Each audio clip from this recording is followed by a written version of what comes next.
여러분 반갑습니다. 출애굽기 개관을 강의하게 될 조성민 목사입니다. 코로나19로 인해서 이렇게 영상으로 찾아뵙게 되었지만 어느 곳에 있든지 어느 곳에서 이 강의를 영상을 보시든지 하나님의 은혜가 풍성하게 넘쳐나게 돼서 하나님을 잘 알게 되는 귀한 은혜가 있게 되기를 소망합니다. 이 시간 기도하고 우리 출애굽기 개관 공부 시작하도록 하겠습니다. 아버지 하나님, 우리를 사랑하여 주셔서 지켜주시고 보호하여 주시고 또 이렇게 하나님을 알아갈 수 있게 하신 은혜 감사드립니다.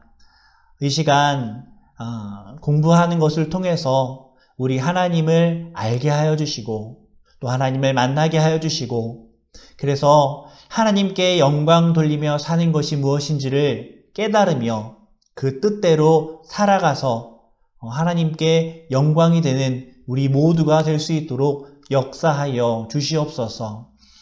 처음부터 끝까지 하나님께서 함께하여 주시되 강의하는 저도 또 강의를 듣는 모든 분들도 또 하나님께서 은혜 허락하여 주셔서 잘 깨닫고 알고 그래서 하나님 앞에 온전히 살아가게 되는 역사가 있게 하여 주시옵소서. 함께하실 줄 믿고 감사드리며 예수님 이름으로 기도드립니다. 아멘. 네, 우리가 출애굽기 개관을 이제 살펴볼 텐데요. 간단하게 살펴보겠습니다. 그렇지만 이 시간 간단하게 살펴보지만 이 강의를 통해서 출애굽기를 보는 시야가 넓어지고 또 깊어지고 그래서 하나님을 더 잘 알게 되는 그런 귀한 시간이 되고 또 더 잘 알아갈 수 있도록 도움을 드리려고 개관을 하는 거니까 또 성경을 계속 읽으시면서 그렇게 하나님 알아가실 수 있기를 또 소망합니다.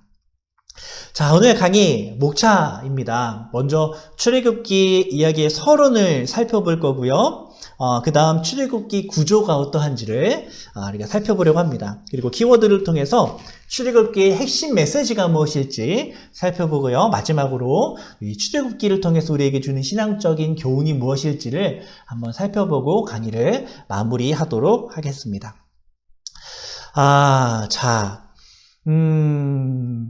먼저 우리가 이제 서론을 살펴볼 텐데요. 창세기의 전체 이야기는요, 간단하게 말해서 하나님이 우주 전체를 하나님의 나라로 세우셨지만 인간의 반역과 죄로 인해서 그 하나님의 계획이 훼손되어 버렸거든요. 그래서 하나님이 노아, 아브라함, 야곱 이런 사람들을 통해서 하나님의 나라를 꼭 하나님의 성전을 혹은 하나님의 그 역사를 이렇게 회복해 나가는 계속해서 회복해 나가시는 그런 역사를 하시는 것 그것이 바로 창세기가 보여주는 시작점이라 할 수 있습니다.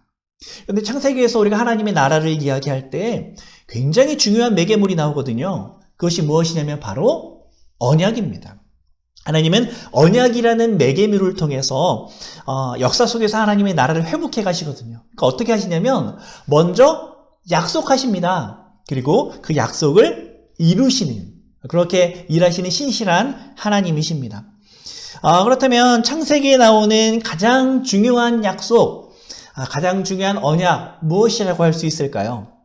많은 학자들이 창세기 12장 1절에서 3절까지 나와 있는 아브라함 언약이라고 말을 하고 있습니다. 하나님이 아브라함을 부르시고 아브라함에게 복을 주세요. 물론 15장 7절에도 본격적으로 언약을 체결하는 장면이 나오지만 이 아브라함의 그 언약에 담긴 하나님의 계획 그리고 하나님의 약속 그리고 하나님의 축복의 선언은 창세기 12장 1절에서 3절까지 아주 자세히 나오고 있습니다. 이 언약의 핵심 그것이 바로 하나님의 나라입니다. 여러분 하나님의 나라 어떤 나라가 성립이 되려면 뭐가 있어야 될까요? 먼저 백성들이 있어야 되겠죠. 그래서 하나님이 많은 자손을 약속하십니다. 우리가 잘 아는 것처럼 하늘의 별처럼 바닷가의 모래알처럼 셀 수 없이 수많은 자손들을 너에게 줄 것이다. 하나님께서 약속하시죠. 그리고 하나님이 땅을 약속하십니다. 내가 내게 줄 땅으로 내가 너에게 선물로 줄 땅이 있다. 그곳으로 가라. 그래서 땅을 약속하십니다.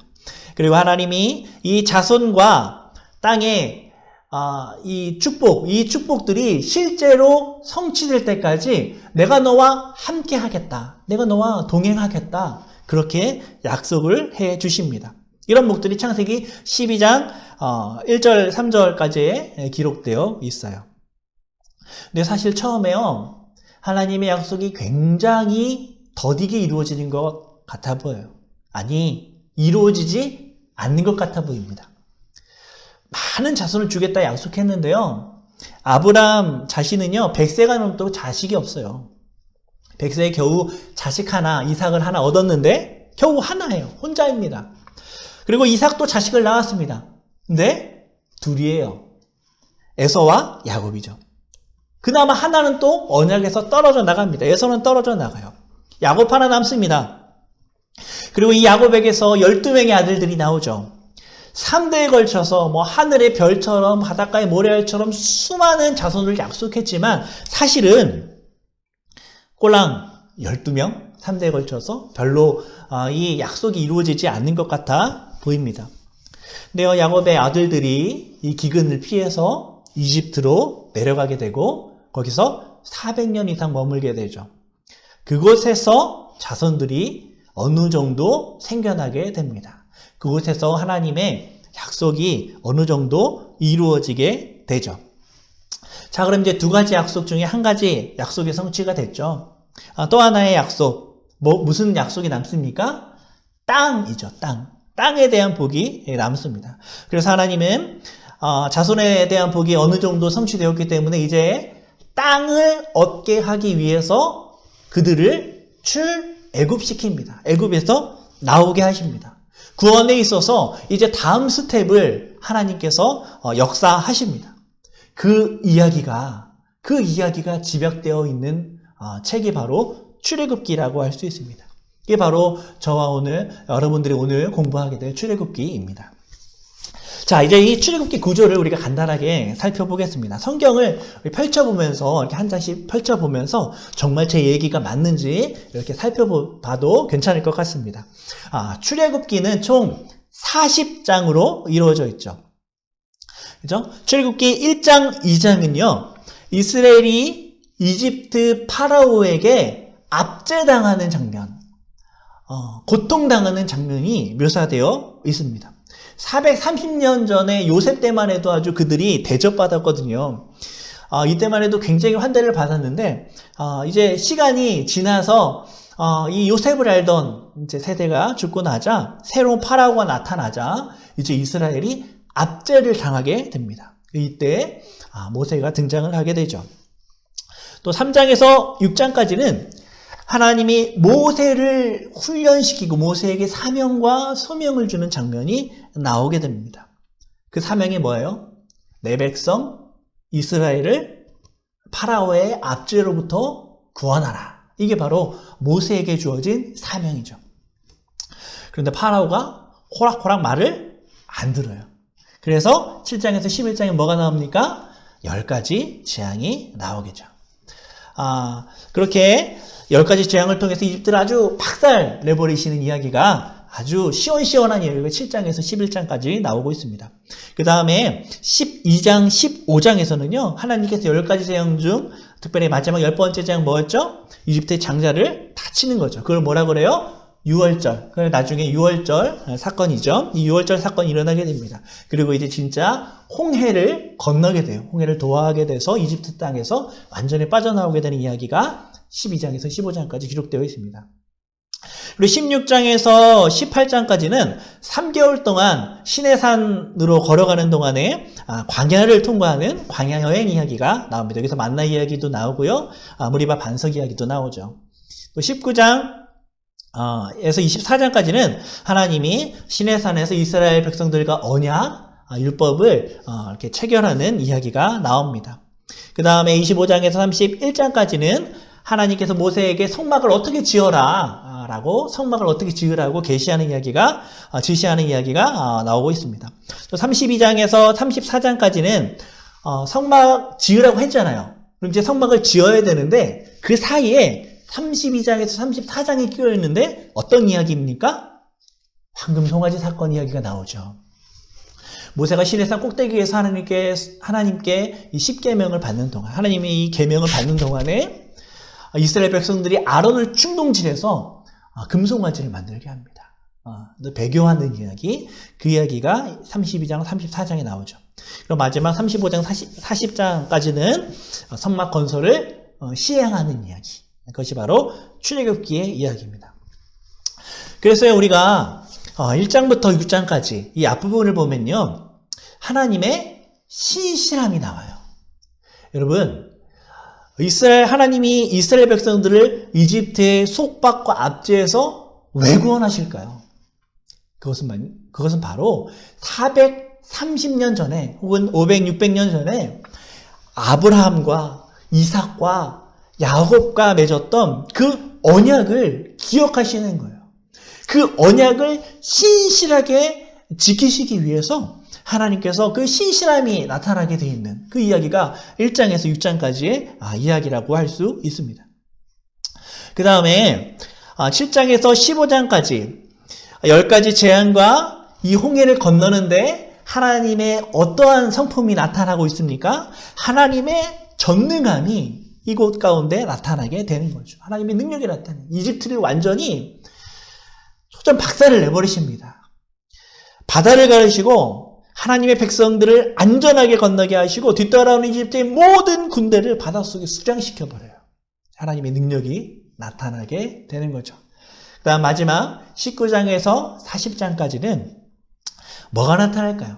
하나님의 거룩함이 나타나게 됩니다. 그래서 자연스럽게 이 레위기로 연결이 됩니다. 레위기는 다음 주에도 공부하겠지만 레위기에 아주 중요한 말씀이 있죠. 바로 내가 거룩하니 너도 거룩하라. 아니, 우리 하나님이 거룩하니 우리도 거룩하라. 이 하나님이 명령하시는 말씀입니다. 그래서 출애굽기 후반에 이 하나님의 거룩함이 나타나고 그 거룩함이 자연스럽게 레위기로 연결이 됩니다. 자, 지금까지 출애굽기 구조를 살펴보았는데요. 이제 출애굽기 내용을 살펴보려고 합니다. 출애굽기 전체를 아우르는 가장 중요한, 가장 핵심적인 화두가 있다면 뭐가 있을까요? 이 질문에 여러 답이 있겠지만 출애굽기는 하나님이 누구신가를 보여주는 성경이라고 답할 수 있을 것 같습니다. 모든 성경이 그렇지만 출애굽기도 하나님에 대해서 알려주고 싶어하는 성경이에요.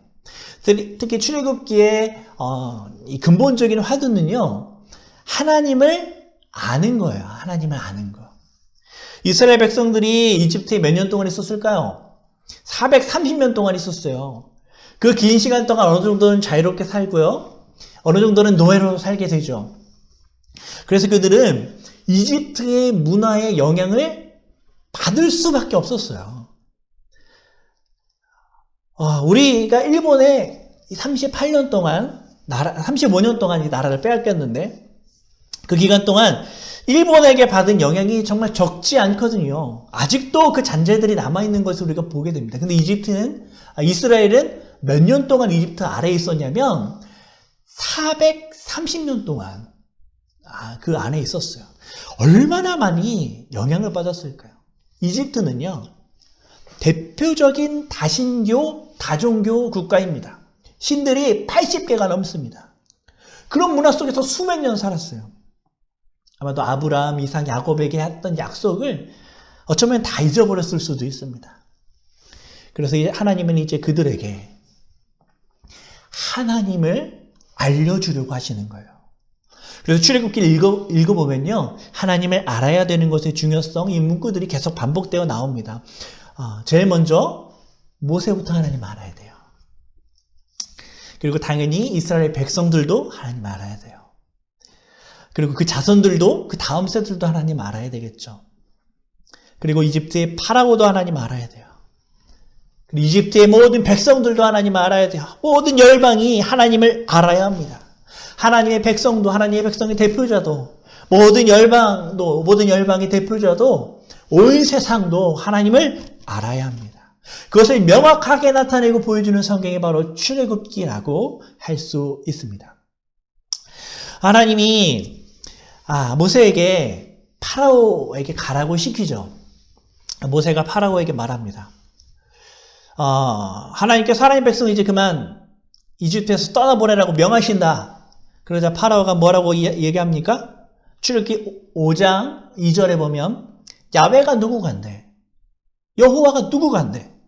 내가 이스라엘을 내보내야 하는가? 이야기합니다. 나는 야훼 모른다. 나는 그 신 모른다. 나는 알 필요도 없다. 그에게 순종하고 싶지도 않다. 그래서 계속해서 버팅기다가 어떻게 돼요? 박살이 나게 되는 거죠. 박살이 나게 됩니다. 파라오의 가장 큰 죄는 뭘까요? 하나님을 몰랐던 것. 하나님을 모르는 것. 그래서 하나님이 모세를 보내서 하나님이 누구인지를 분명하게 파라오에게 알려주십니다. 평생 잊지 못하도록 각인시켜 주십니다. 이와 같이 출애굽기는 하나님을 아는 이야기로 가득 차 있습니다. 자, 그렇게 하나님을 알려주기 위해서 가장 먼저 하시는 일은요, 하나님의 이름을 알려주시는 거예요. 40년간 이 목동 생활을 하던 모세가 어느 날 호렙산에서 불타는 떨기나무를 보게 되고 그곳에서 살아계신 하나님을 만나게 됩니다. 그때 하나님께서 모세에게 사명을 주시죠. 이집트로 가서 내 백성 이스라엘을 구출하라 하는 사명입니다. 그 사명 주실 때 모세가 하나님께 뭐라고 이야기합니까? 내가 갈 수는 있습니다. 가서 이야기를 하면 자기 백성을 풀어달라고 파라오에 가서 이야기를 하는데, 그러면 그때 만난 사람들이 내가 만난 하나님 이름이 뭐냐고 물어볼 거 아닙니까? 그러면 내가 뭐라고 대답할까요? 라고 하나님 앞에 질문을 합니다. 그때 하나님께서 모세에게 뭘 가르쳐 주세요? 하나님의 이름을 가르쳐 주십니다. 근데 하나님의 이름을 뭐라고 가르쳐 주실까요? 예흐게, 아세르, 예흐에. 무슨 뜻이냐면, 우리 성경에는 나는 스스로 있는 자다라고 번역을 했는데, 나는 나다. I am who I am 이라는 뜻입니다. 모세가 하나님 이름 물어봤는데, 하나님 모세에게 이 이름을 가르쳐 주셨어요. 고대 세계에서의 이름은요, 그 이름을 가진 존재, 그 존재 그 자체를 상징합니다. 오늘날에는 이름이랑 실제 존재 자체가 좀 달라지는 경우도 있고, 균열이 있는 경우도 있지만, 고대에는 달랐습니다. 성경의 세계, 고대의 세계는 그렇지가 않아요. 이름이 바로 그 존재를 가르치는 거예요. 이름이 곧 하나님 그 자체입니다. 자, 이렇게 이 이름을 가르쳐 준다는 것에 담겨져 있는 의미를 우리가 좀 살펴보려고 합니다. 이름을 가르쳐 준다는 것, 그것은 바로 관계를 맺자는 요청입니다. 오늘 우리도 마찬가지잖아요. 그죠? 지하철에서 버스에서 옆에 누가 사람이 앉아 있어요. 모르는 사람입니다. 그런데요, 그 사람한테 안녕하세요. 저 조성민입니다. 라고 제 이름을 알려주고 이렇게 통성명을 한다면 어떤 의미예요? 관계를 맺고 싶다는 의미예요.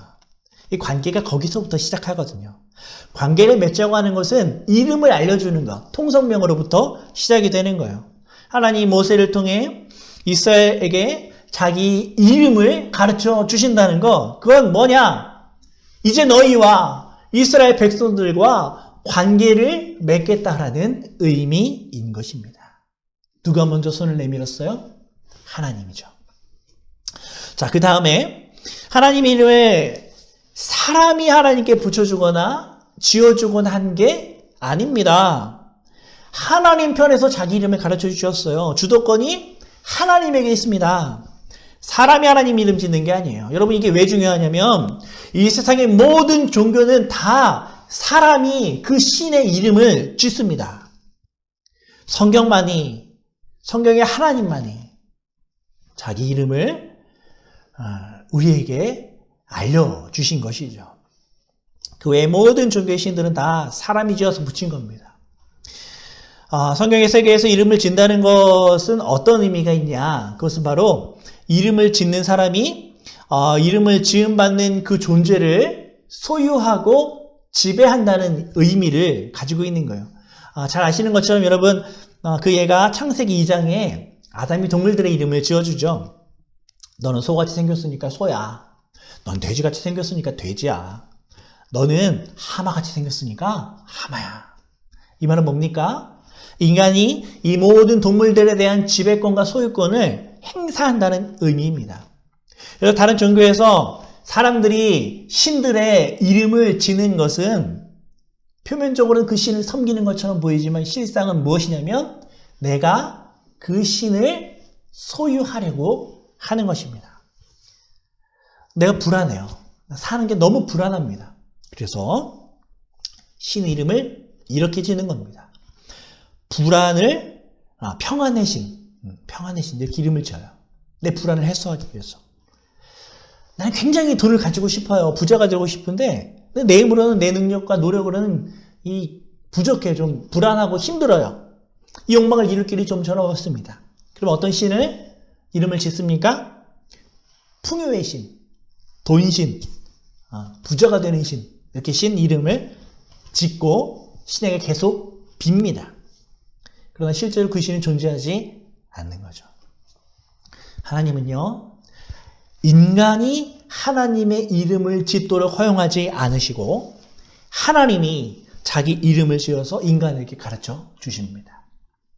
하나님을 소유하고 하나님을 지배할 수 있는 것은 하나님 자신 외에는 없다는 것을 우리에게 분명히 알려주시는 거죠. 주도권.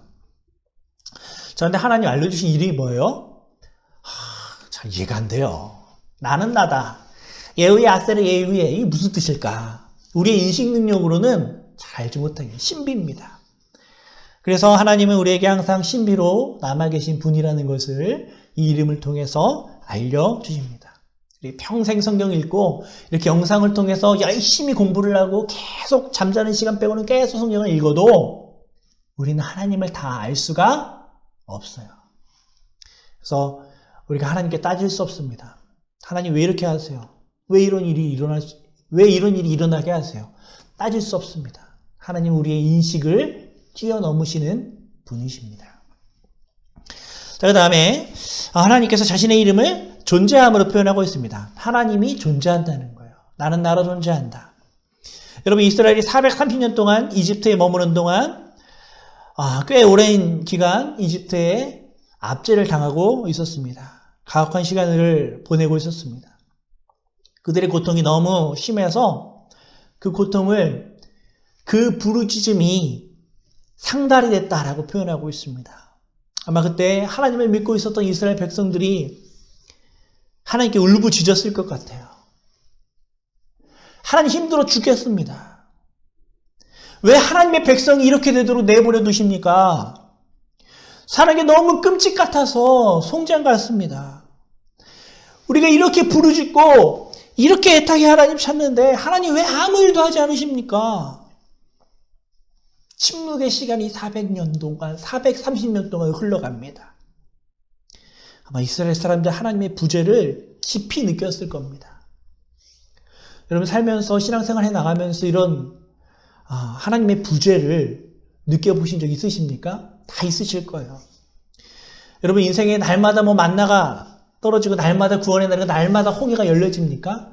그런 기적은 우리의 인생에 있어서 한두 번밖에 없습니다. 나머지는 참 하나님이 안 계신 것도 같은 그런 생각들이 들 때가 있는 것이죠. 파라오의 압제 속에서 계속해서 거듭해서 하나님의 부재를 느끼고 있는 그 이스라엘의 절망 앞에 하나님이 뭐라고 말씀하십니까? 아니야, 나는 부재하지 않아. 나는 존재해. 라고 이름을 알려주시는 겁니다. 나는 계속 있었어. 나는 나야. 말씀하시는 거죠. 그 외에도 이름에 담겨있는 여러 가지 은혜로운 이야기들이 많이 있지만 벌써 시간이 많이 갔어요. 넘어가겠습니다. 네. 그래서 1장에서 6장까지 나와 있는 이야기들의 핵심 내용이었고요. 이제 출애굽기 7장에서 11장까지는 하나님이 10가지 재앙으로 이집트를 심판하는 장면이 나옵니다.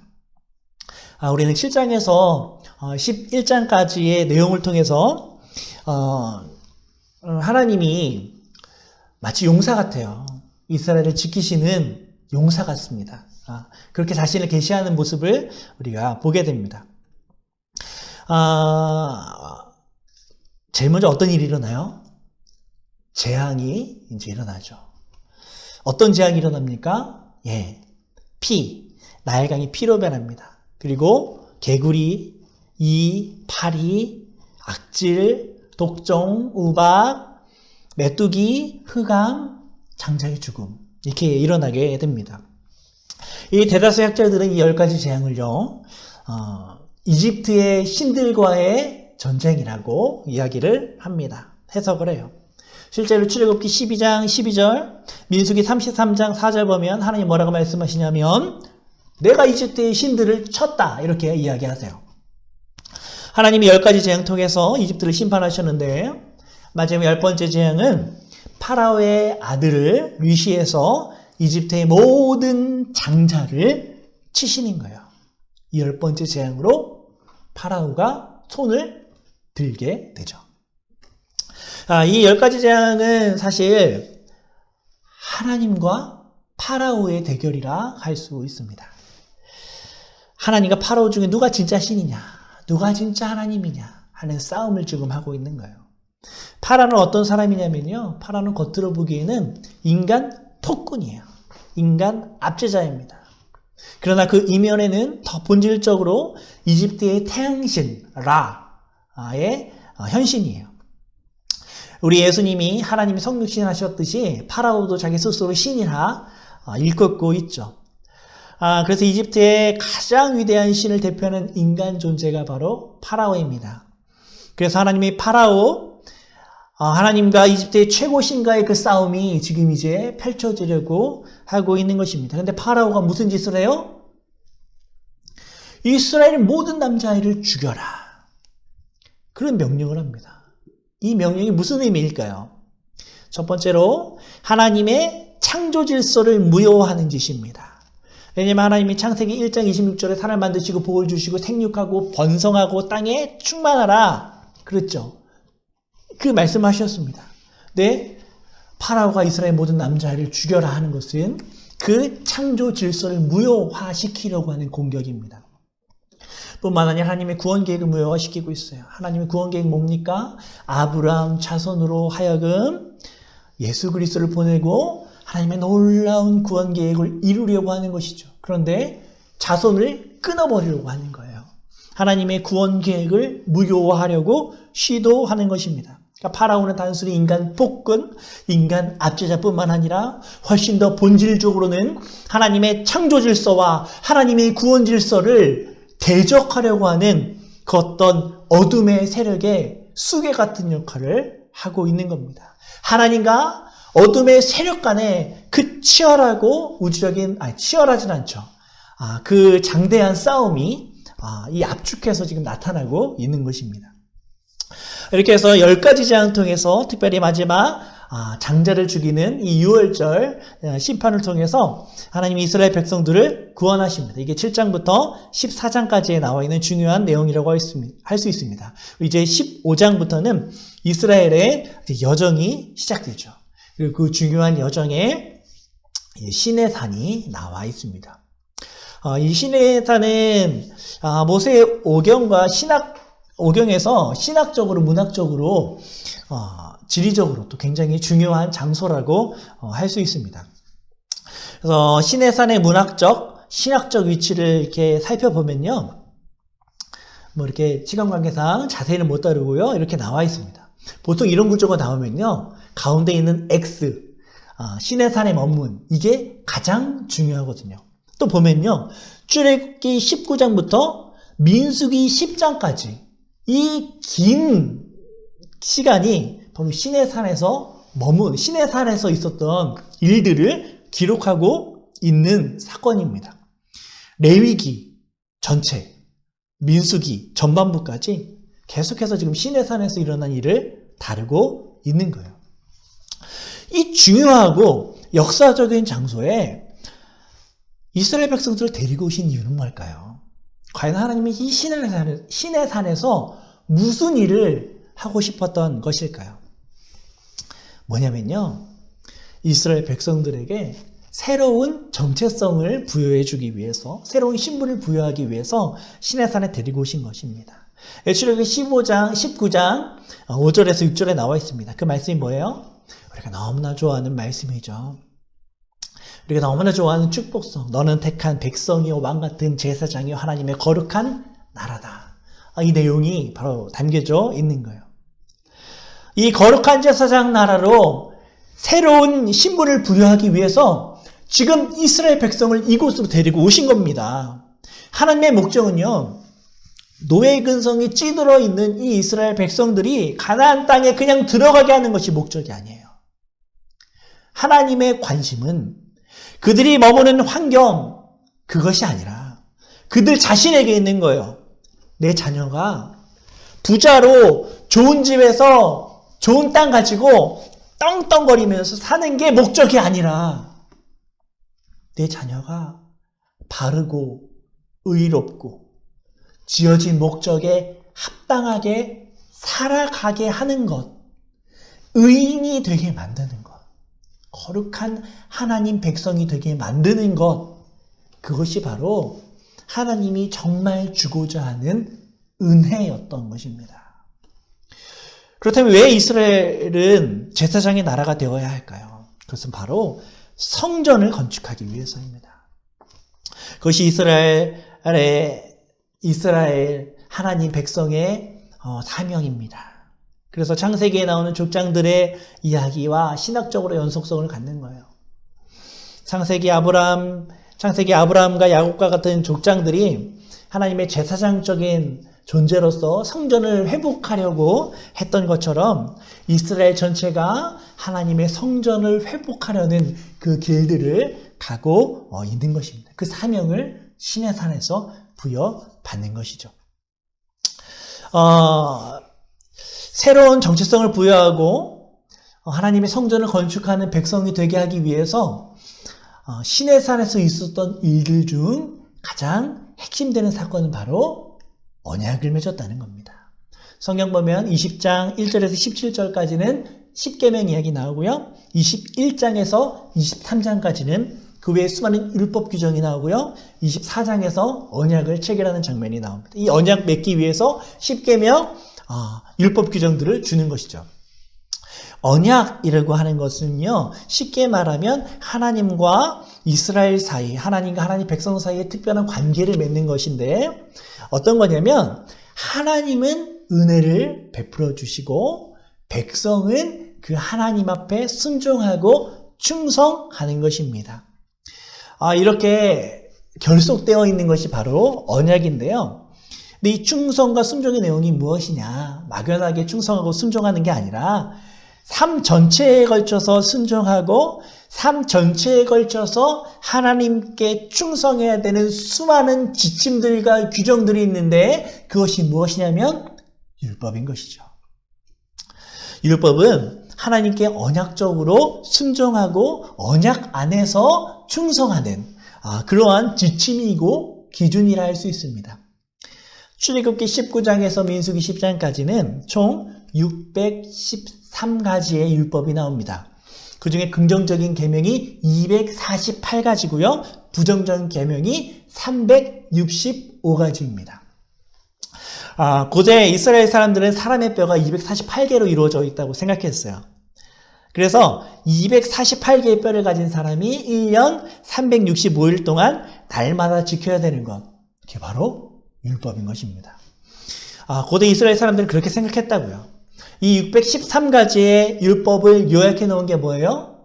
그것이 바로 십계명이죠.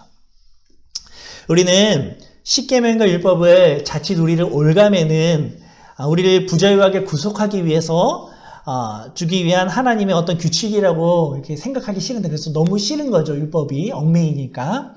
그런데 사실 율법의 핵심 십계명은 그런 의미가 아니라 우리를 자유하게 만들기 위해서 주어진 것이 바로 율법입니다.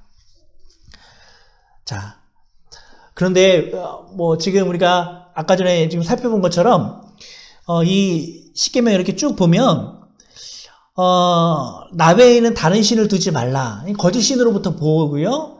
우상 만들지 말라. 우상으로부터의 자유고요. 또 4번 안식일을 사계명 안식일을 거룩하게 지키라. 뭐예요? 우리가 왜 매일 일해야 합니까? 먹을 것, 입을 것이 매일 일하지 않으면 우리가 얻을 수 없다라고 생각하기 때문에 그래요. 그런데 그것으로부터 하나님께서 자유를 주시는 것이죠. 노동으로부터 우리 가운데 자유를 주신 겁니다. 이런 식으로 쭉 기록되어 있어요. 그런데 이 10계명을 우리가 완벽하게 지켜요? 지키지 못해요? 지키지 못하는 거예요. 그래서 하나님께서 우리 가운데 누구를 보내십니까? 바로 예수 그리스도를 보내셔서 모든 충성과 순종의 이 모든 율법을 완성하시는 거죠. 우리는 예수 그리스도를 믿어서 그 하나님의 순종과 예수님의 충성과 순종을 우리의 것으로, 우리의 의로 삼는 것이죠. 그 구원의 시작이 바로 여기에 시내산에서 나타나게 된다는 것입니다. 아주 중요한 사건이에요. 그러고 나서 이제 출애굽기 25장에서 40장까지 이스라엘 백성으로 하여금 뭘 짓게 하십니까? 성전, 성막을 짓게 하시죠. 하나님의 성소를 짓게 하십니다. 여기에 대해서 살펴볼 게 많지만 시간 관계상 넘어가고 이걸 위해서 하나님께서 이제 제사장 나라라고 삼는 거죠. 근데 우리가 좀 알아봐야 될 게 무엇이냐면 이 성막과 금송아지예요. 성막과 금송아지.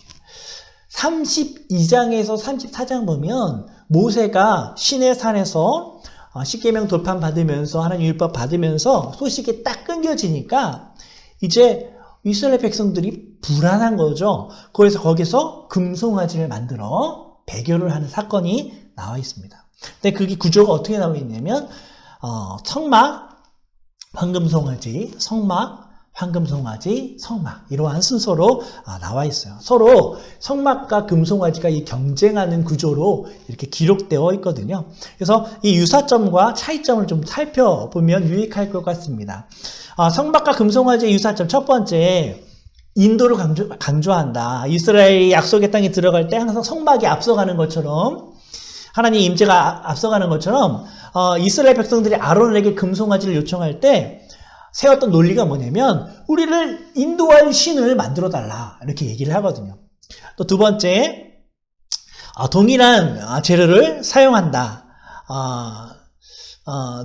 동일한 똑같이 금을 사용하죠. 또 세 번째, 백성들이 이제 모인다, 회집해 있다. 이것도 똑같습니다. 자, 그렇다면 성막과 금송아지의 차이점은 뭘까요? 첫 번째는 누가 만들었느냐, 기원이 누구냐. 두 번째는 시간과 정성이 얼마나 소요됐느냐, 이것도 차이가 있고요. 세 번째는 기능도 차이가 있습니다. 어떤 기능? 10계명에 대한 태도죠. 10계명에 대한 태도. 성막은 10계명을 지키고 보관합니다. 금송아지는 뭐예요? 모세가 금송아지를 볼 때 10계명을 깨트리게 되는 거죠. 그래서 하나님의 율법을 깨트리는, 성막을 세워서 성전을 세워서 하나님을 섬기는 것과 우상을 만들어서 배교하는 것, 유사점도 많이 있어요. 차이점도 있습니다. 근데 한 끗 차이.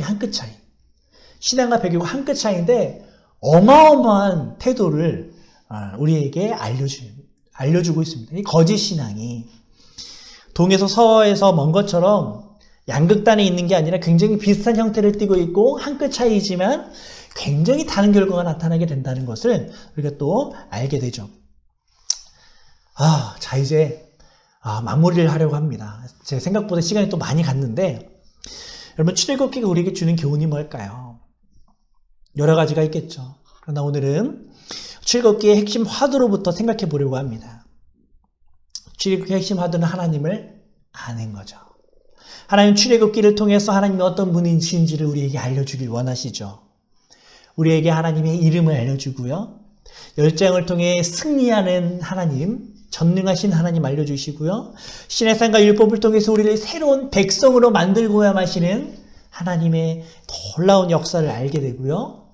결국 성막을 짓게 하시며 교회가 되게 하시는 하나님의 그 놀라우심을 우리에게 알게 하십니다. 특별히 우리는 모세와 예수님을 비교하면서 이 진리를 다시 한번 깨닫게 되는데요. 이 모세하고요, 예수님 사이에 놀랍도록 유사한 점들이 많이 있습니다. 첫 번째는요, 출생이 있어요. 예수님, 모세 둘 다 태어나실 때 죽을 뻔했어요. 그죠? 두 번째, 모세가 이스라엘 사람들 데리고 출애굽할 때 홍해 바다 건너갈 때 그것을 고린도전서 10장 1절에서 2절은 바울이 뭐라고 얘기하냐면 모세가 이스라엘이 홍해 바다를 건너가는 것을 집단적으로 세례받았다 이렇게 묘사하거든요. 마찬가지로 예수님도 공생의 사역 이제 이집트로 갔다가 광야로 갔다가 돌아오면서 공생애 시작하실 때 제일 먼저 뭐부터 합니까? 요단강에서 세례부터 받으시죠. 그리고 세 번째, 모세와 이스라엘이 홍해 지나서 광야 가서 시험 받듯이 예수님도 광야에서 시험 받으시고요. 그리고 네 번째, 예수님도 산상수훈을 통해서 직접 말씀하시고, 물론 모세는 이제 신의 산에 올라가서 율법을 받죠. 하나님으로부터 수여받지만 산에서 율법을 받게 되는 일들. 또 다섯 번째,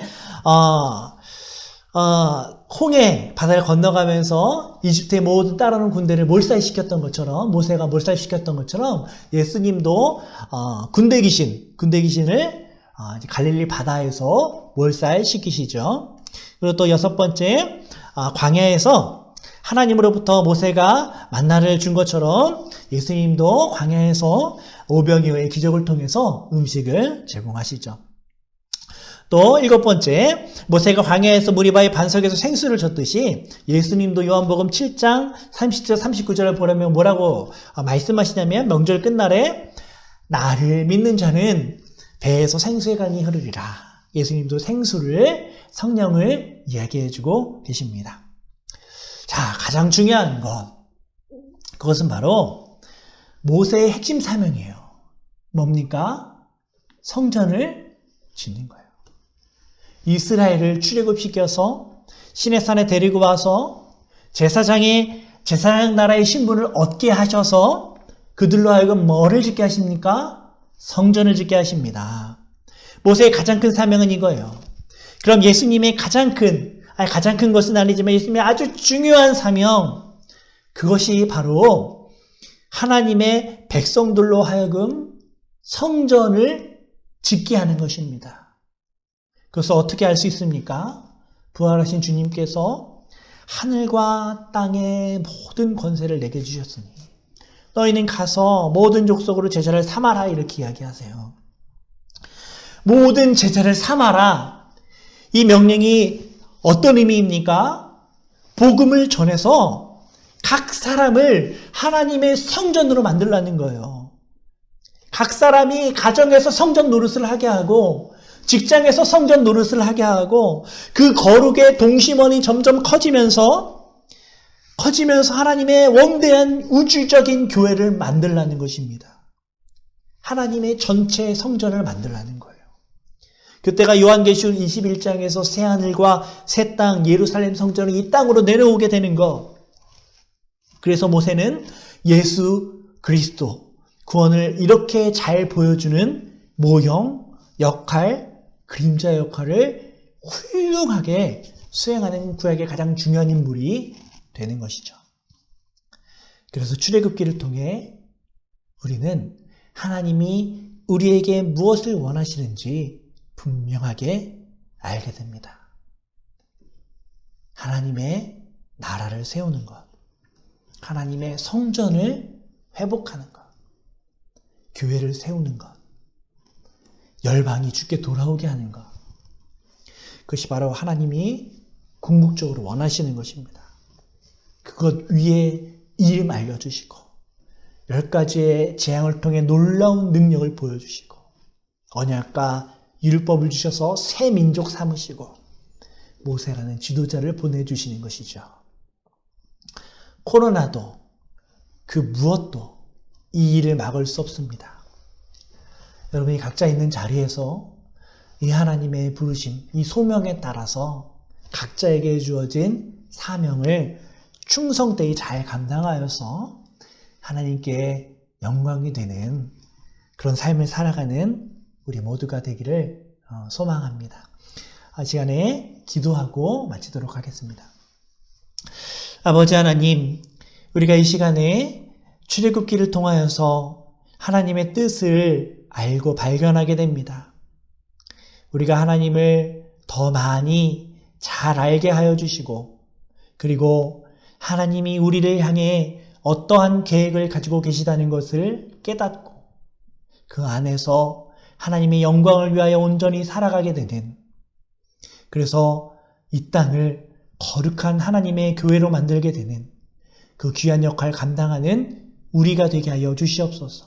우리 가운데 알게 하신 주님께서 능력 주시고 힘 주셔서 감당케 하실 줄 믿고 감사드리며 예수님 이름으로 기도드립니다. 아멘.